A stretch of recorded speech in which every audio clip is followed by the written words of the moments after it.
Hello everybody, welcome back to our latest brand video. Today I'm gonna show you how to use your Touch ID to install the apps from the App Store on your iPhone and iPads iOS 14 and 15. So let's get started without wasting any time. First of all, tap here on Cat. As you can see, I want to install the YouTube app and it's asking for the Apple ID password again and again. So how to use your Touch ID instead of this password?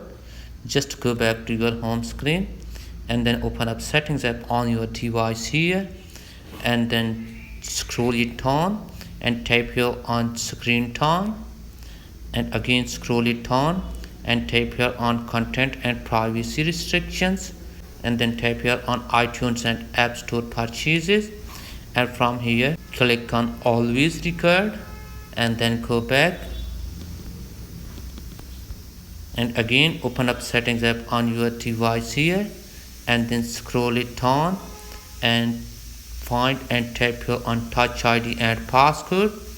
Enter your iPhone passcode here and then from here what you have to do, just add a fingerprint here by placing or lifting your finger on your home button, but I have already added my fingerprint here as you can see.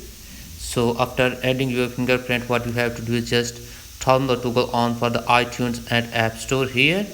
Enter your Apple ID password here and then go back and again open up App Store and try to download the app you want to install. So as you can see, it's asking for the Touch ID. I have given this. So that's it for today's video. If the video is helpful, please like that and subscribe my channel. Thanks for watching.